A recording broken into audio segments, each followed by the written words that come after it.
तुला शिकवीन चांगलाच धडा या मालिकेच्या आजच्या भागात आपण पाहणार आहोत. अक्षरा म्हणत असते की माझ्या शाळेमध्ये आणि वर्गामध्ये मी बेशिस्त वर्तन खपवून घेणार नाही आणि त्यानंतर ती तेथून जाण्यासाठी निघते. मात्र त्यावेळी अधिपती म्हणतो की मुलांनो, असं कोणीही वर्ग अर्ध्यावर सोडून जाऊ शकतं का? त्यावर मुलं म्हणतात नाही. तर अधिपती म्हणतो की आपल्या नवीन मुख्याध्यापिकाबाई तर किती कडक शिस्तीच्या आहेत ना, मग त्यांना चालेल का मुलांचं नुकसान झालेलं? आणि त्यावरती सगळी मुलंही नाही म्हणतात. त्यामुळे मग अक्षरा पुन्हा वर्गात येते आणि शिकवायला सुरुवात करते. तर अधिपती पुन्हा तिला विचारतो की मास्तरीनबाई, तुम्ही फळ्यावर जे लिहिलं आहे ना, त्यात नक्की कोणाला भेटायची आस लागली आहे? मात्र त्यावर अक्षरा काही उत्तर देत नाही. ती फळ्यावरील ती कविता पुसून टाकते आणि म्हणते की कुलूप हा नवीन धडा आपण शिकायला सुरुवात करणार आहोत. आणि मग ती रागातच अधिपतीला विचारते की पुस्तक आणलं आहे की नाही? त्यावर अधिपती खाली मान घालतो तर अक्षरा त्याला बसायला सांगते. दुसरीकडे भुवनेश्वरी एकटीच बुद्धिबळ खेळत असते. त्यावेळी चारुहास सर त्या ठिकाणी येतात आणि ते त्या पटाकडे बघत म्हणतात, बिचाऱ्या. त्यावर भुवनेश्वरी हसतच विचारते की काय म्हणालात तुम्ही? त्यावर चारुहास सर म्हणतात की या पटावरील सोंगट्यांना बिचाऱ्या म्हणालो. आणि त्यावर भुवनेश्वरी हसतच म्हणते की तुम्हाला या खेळातील काही कळत नाही, कारण या जगात कोणीही बिचारं नसतं. या सोंगट्यांना सुद्धा त्यांची ताकद आहे, त्यांची चाल आहे. फक्त त्यांना चालवणारा माणूस डोकेबाज असायला हवा. तर चारुहास सर म्हणतात, पण बुद्धिबळ आणि खरं आयुष्य यात फरक असतो. या सोंगट्यांप्रमाणे आपण खऱ्या आयुष्यात माणसांना खेळवू शकत नाही, कारण माणसांना मन असतं, बुद्धी असती. या सोंगट्यांसारखे ते निर्जीव नसतात. आणि त्यावर भुवनेश्वरी हसतच म्हणते, एकदा का माणसाचं मन ओळखता आलं की मग त्यालासुद्धा आपल्याला हवं तसं खेळवता येतं.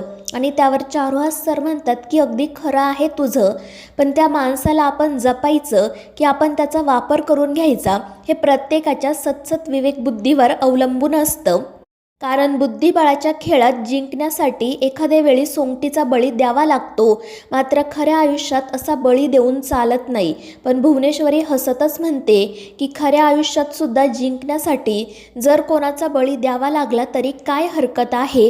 आणि भुवनेश्वरीचं असं बोलणं ऐकून चारुहास सर म्हणतात की खरं तर तू या घराचा बुद्धिबळाचा पटच करून टाकला आहे.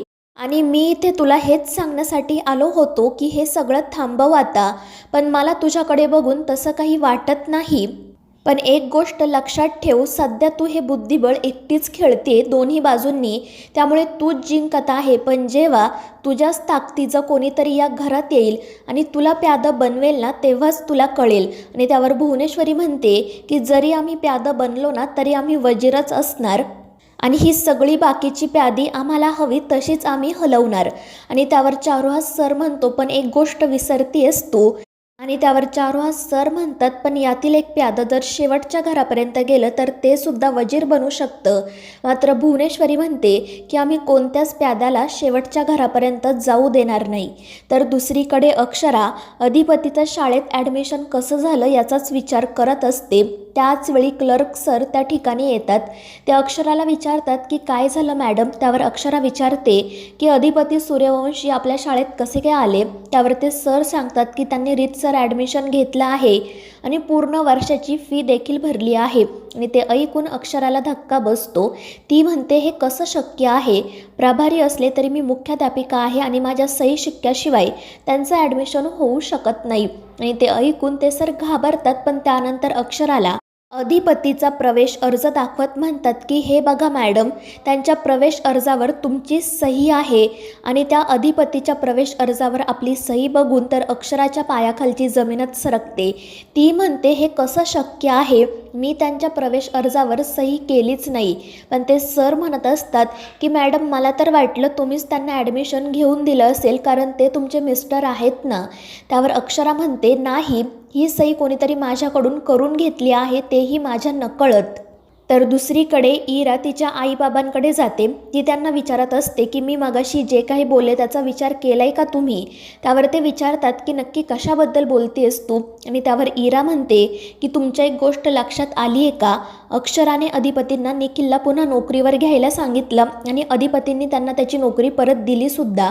म्हणजे ते दोघेजण हे सगळं ठरवून करत आहे संगमताने.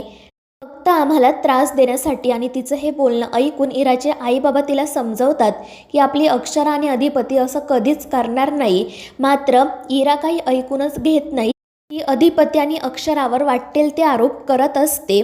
आणि त्यामुळे तिची आई तिला म्हणते की जर तुझं असं म्हणणं आहे की ते दोघेजण हे सगळं ठरवून तुला आणि निखिलला त्रास देण्यासाठी करत आहे, तर मग त्यांनी निखिलला पुन्हा नोकरीवर का घेतलं असतं, त्याला नोकरीवरून काढून टाकलं नसतं का?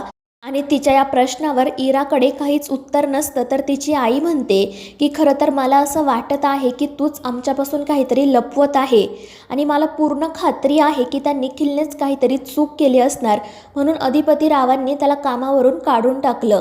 पण ते ऐकून इरा अजून चिडते आणि रागातच तेथून निघून जाते.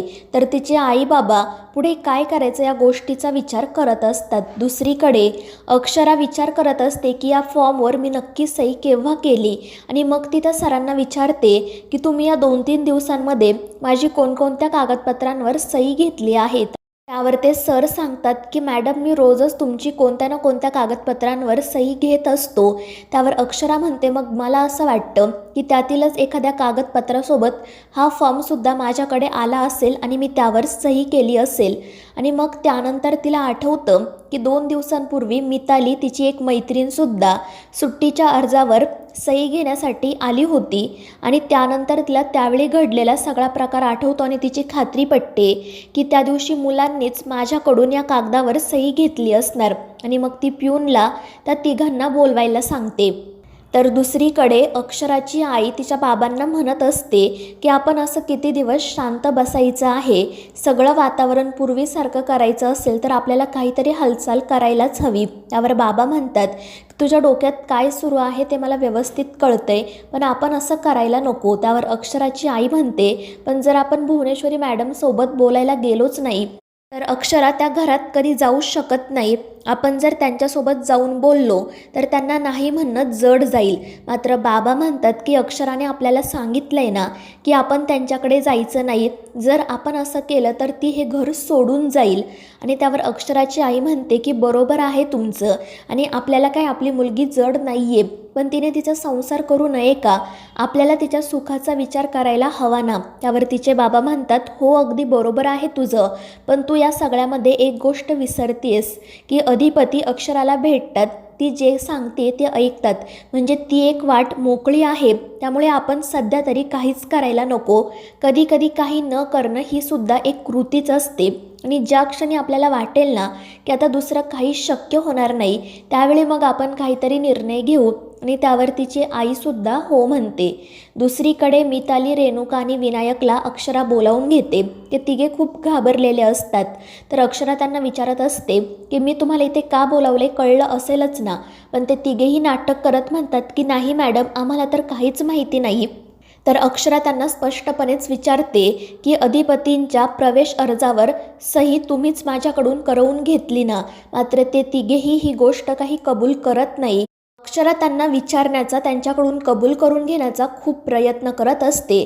ती त्यांना म्हणते की तुमची त्यांच्याशी किती दोस्ती आहे मला माहिती आहे, त्यामुळे हे सगळं तुम्हीच केलं असणार याची मला खात्री आहे. पण मुलं काही ही गोष्ट कबूल करत नाही. आणि सरसुद्धा म्हणत असतात की मॅडम मी खरंच त्या कागदावर तुमची सही नाही घेतली, मला माझी नोकरी प्रिय आहे, मग मी असं का करेल? त्यामुळे मग अक्षरा म्हणते की ठीक आहे, आता मी पोलिसांनाच बोलावते, तेच ठरवतील पुढे काय करायचं ते. आणि पोलिसांचं नाव ऐकताच मुलं आणि सर दोघेही घाबरतात. तर मित्रांनो, या मालिकेच्या पुढील भागांच्या अपडेट्ससाठी आपल्या चॅनेलला सबस्क्राईब करा.